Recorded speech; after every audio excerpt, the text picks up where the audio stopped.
What's up, y'all? So, like I said, I'd be starting a podcast here pretty soon for us, or for me.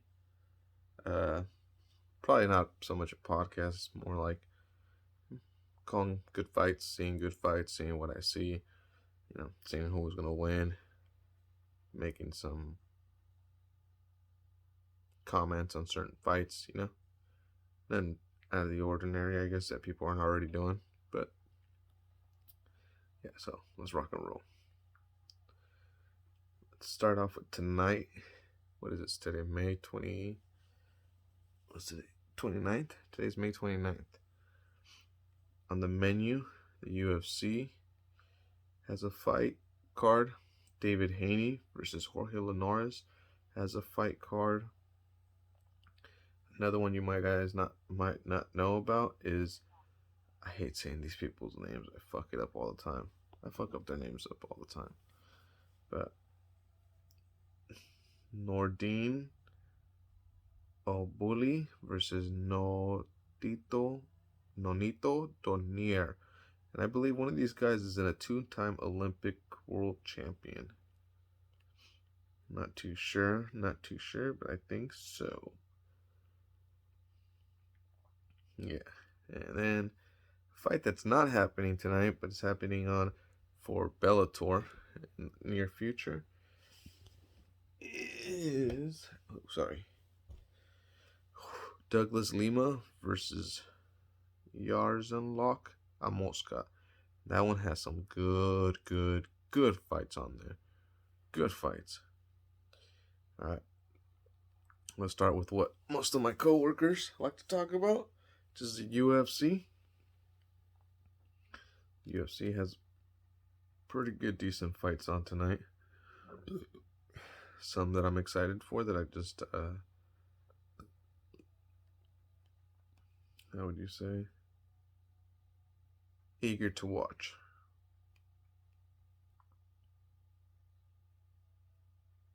Okay, the prelims, we got Claudio Poiles versus Jordan Levitt. And Jordan Levitt's an interesting fella. If you don't know about him, he's a quiet dude, a stay-at-home dad. He seems like I'm not gonna lie to you, looks like a male nurse.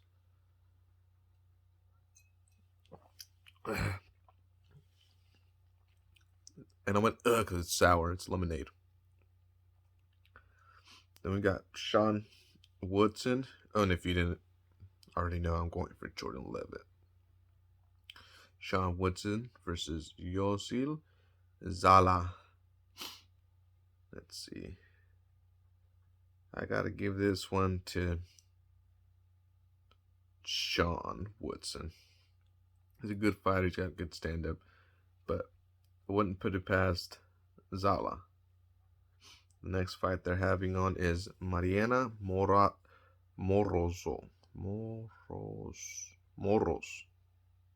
Interesting. Versus Manon Fiora. We're going to give it to Mariana. She's good on the ground. Got an okay game. Then we got Alan Patrick versus Mason Jones. Another good one. Alan Patrick's got nice hands. That's an interesting fight on the prelims for sure. But one that I'm more eager to see if it's going to be a up-and-comer versus an older veteran is the next fight up, which is Francisco Trinaldo. Francisco Trinaldo versus Muslim Salakov. Interesting. For many reasons. Russia's always been on my mind as being the guys that are juiced up outside of the Mexican fighters, Then we got Tanner Boozer versus Edie Latifi. Edie Latifi used to fight at the 205. I guess now he's fighting at heavyweight. He's got a couple fights in heavyweight now. And I'm going to have to give it to Tanner Boozer. He's already been a heavyweight. You go to heavyweight, man. Those guys hit harder. They're bigger. Next one is Montana de la Rosa versus Arini Lipsky. I think Montana's got more grit in her, so we're going to give it to her. The last fight on the fucking prelims here, and this is on ESPN Plus, is Makwan Amirkhani versus Nate Leathern. That's going to be a good fight considering Amir Khani has good striking. Good striking. On the main card for this one, we have Tom Breese versus Antonio Arroyo. And if you can't already tell, we're going for the Mexican dude here. I mean, there's also Tom Bryce's white USA, but whatever, you know what I mean. I choose who I want. Tusko Trovic versus Gregory Rodriguez. We're gonna have to go with Dusko here. Nothing to do with being Hispanic for Rodriguez. One fight on the main card that people are sleeping on, most common fans, is Santiago Ponzibio versus Miguel Abizio. We're gonna go with Santiago. The guy has hands, and he's a welterweight, a tall, big welterweight. Next up, we got Ramon Delizzi versus Lorino Starpoli. That man, this one's gonna have to go with Ramon. He looks like he's gonna teach the youngster a thing or two. The youngster looks Hispanic too. The next fight up is Walt Harrison versus Marcin Tibur. This one's interesting because Walt Harrison's always gonna have a story behind him, no matter where he goes. The fact that the matter that his daughter got kidnapped and made worldwide news, and someone was there that could have stopped it and prevented it, but chose to turn the other cheek because they thought it was a domestic violence of some sort between two couples. So with that being said, if you ever see anything that doesn't sit right, don't be a coward, guys, man. We gotta check it out. We gotta make sure people are okay. This poor man lost his daughter in an incident that could have been prevented. And everyone knows I love guns. If everyone would have had a gun that day, that girl would have been saved. And the way that her body was mutilated wasn't right. Anyways, sorry I got a little side distracted, but like I said, Walt Harrison's always gonna have a story behind him. They put a lot that story hit home for a lot of folks that have kids. You know, hug your kids tight. Anyways, we're gonna go into Walt Harrison. I should be going for Tiburo because he's probably in a better state of mind. But if Walt Harrison can manage to turn that, what he has inside, and put it into what he does best, I can see him overcoming any heavyweight in the heavyweight division, including Francis Ngannou. I think he would give Francis a hell of a fight as long as he didn't get knocked out. But like I said, it all depends where he's at mentally. He's got a rough life behind him. It will always affect his future. My hat's off to him. All right, on to the main fight. We got Rotenstruck versus Augusto Saki. And if everyone knows Jairo Rotenstruck, he beat Junior Dos Santos, Alistair Overeem. He fell to Francis Ngannou, but he did call Francis out. And he is a kickboxing champion. Do not put that past that man. I do see him and Walt Harrison tying it up later in the future, you know? Or even the fact any of those four guys that I just mentioned are in the heavyweight. They could be fighting for the next generation of belt holders, that contenders for belt holders. Jairo Rotenstruck, Augusto Saki, and Walt Harrison, and Marcin Tibur. These are all basically top 10 fighters in the heavyweight division, so these two fights should be bangers. Even though some of us don't understand the ground game, I'm telling you, understand it. It's awesome. All right, UFC guys. That was that for the UFC guys. All right. Now for my boxing people, we got David Haney versus Jorge Linares. And if you're wondering why I keep looking down, is I'm looking down at my notes. Everything. Gotta use your tablets, folks. They're good note takers.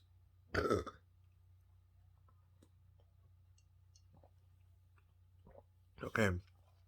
David Haney, young dude coming up, 25 years old, making a name for himself.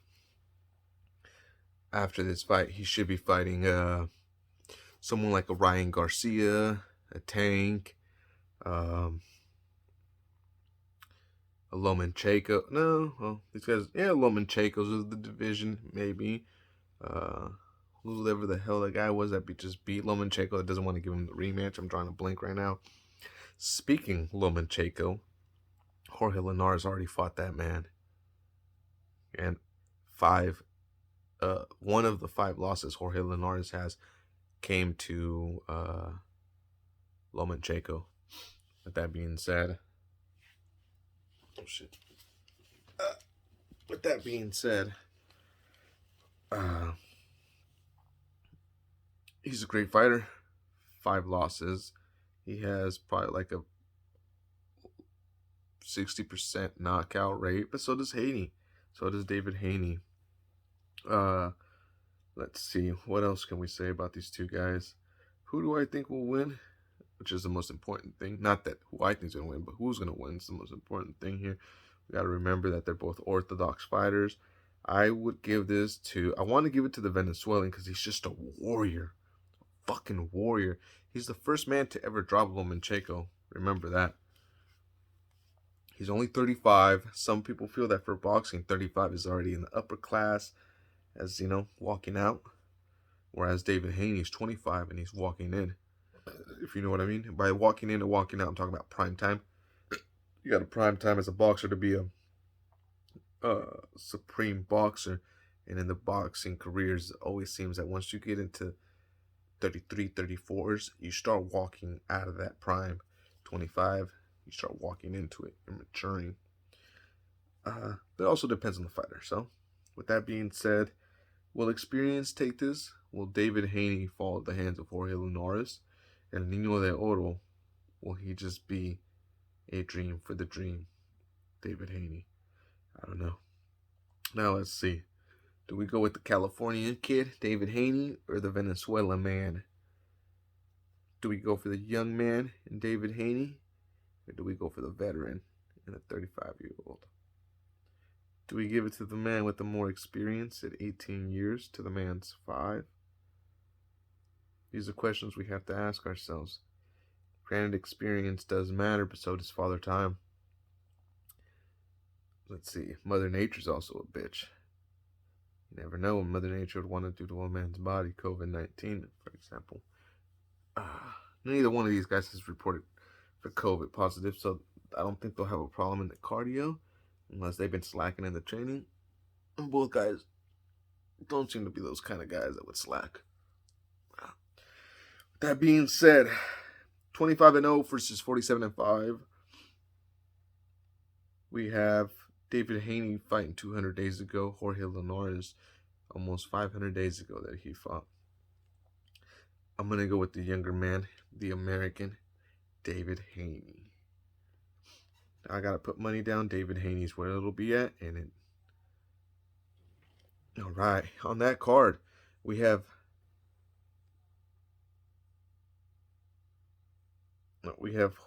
Martin Joseph Ward versus Aguizo Fuzio.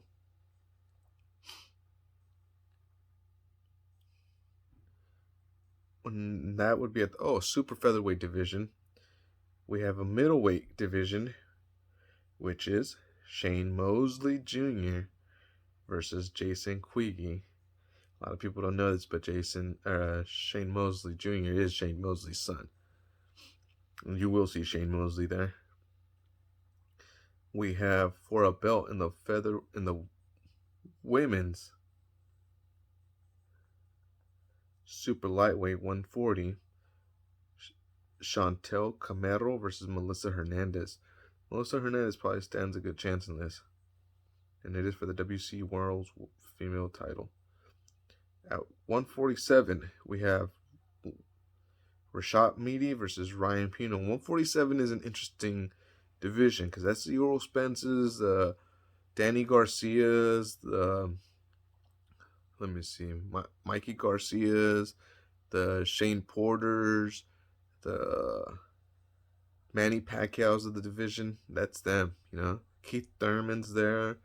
You probably got the Charlo brothers there. You know, it's an interesting division.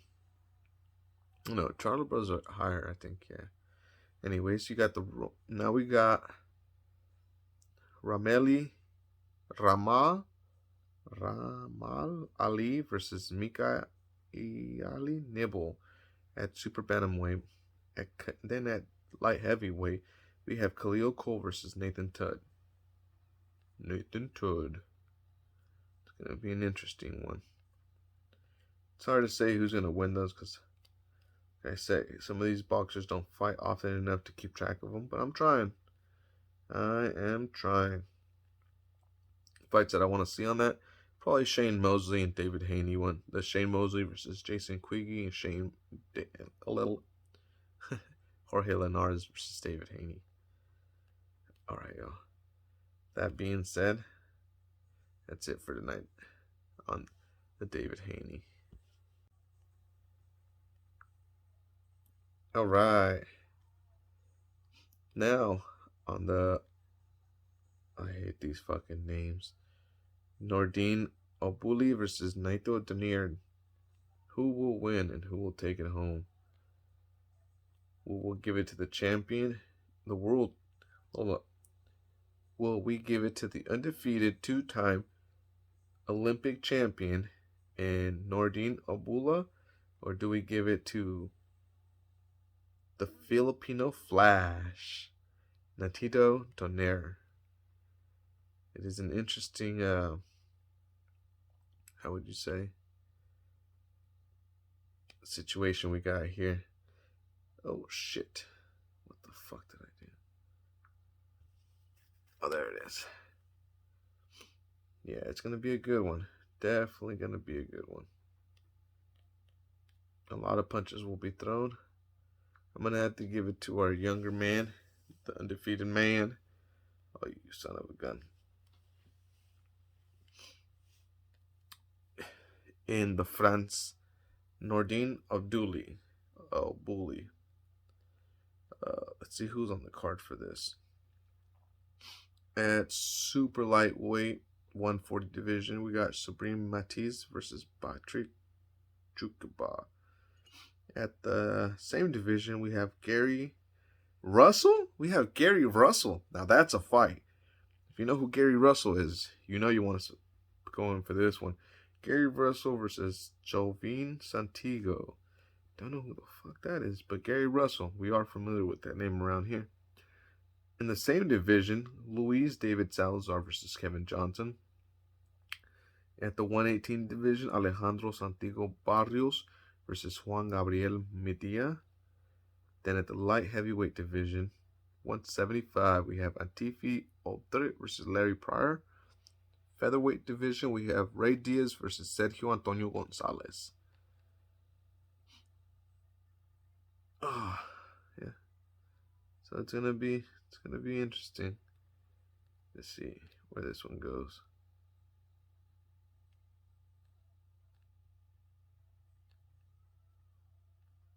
Who will win?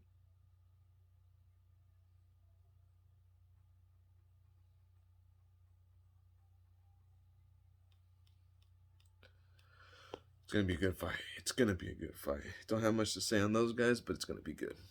Now I'm just going to ramble on some shit. So I guess we can somehow put all that shit together. Make a nice little YouTube podcast bullshit. Either way, let's recap the week.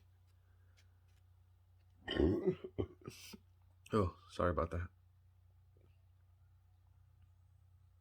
I had a very interesting conversation this week with a female friend of mine. I was talking about guys and friend zones and giving up the kitty cat. I'm kind of gonna be hypocritical and contradict myself on some things here, but listen to the point. There's a difference between guys who are not thirsty and guys who are thirsty. All right, ladies.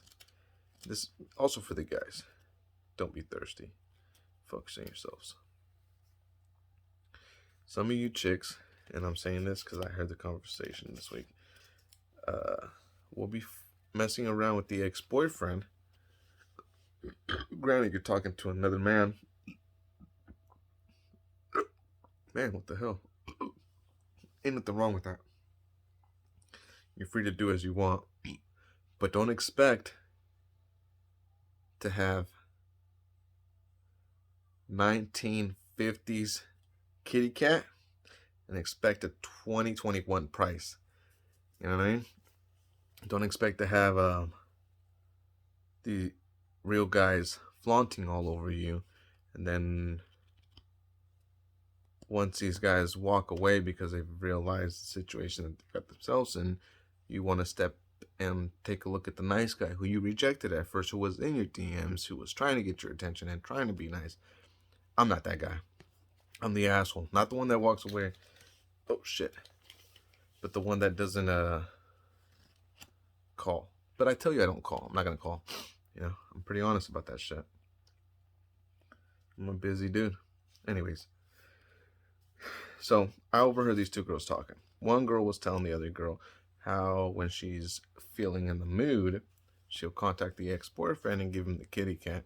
The girl was like, wait, but I thought you were talking to this other guy. And she said, oh, I am.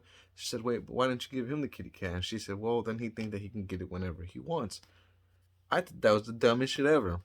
Granted, don't hold on to the kitty cat, ladies, you know.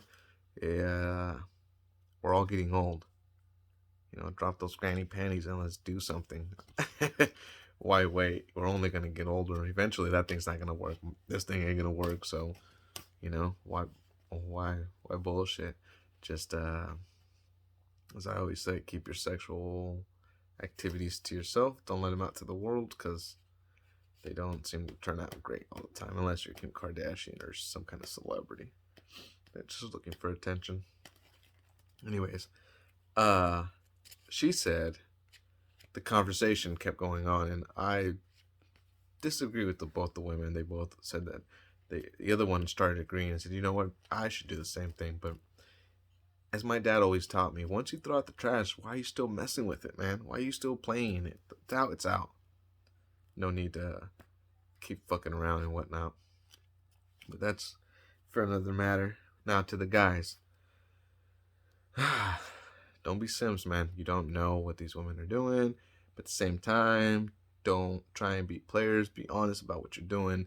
If you're talking to another woman, keep it real. Say it. Sometimes you don't have to say it. They pretty much know.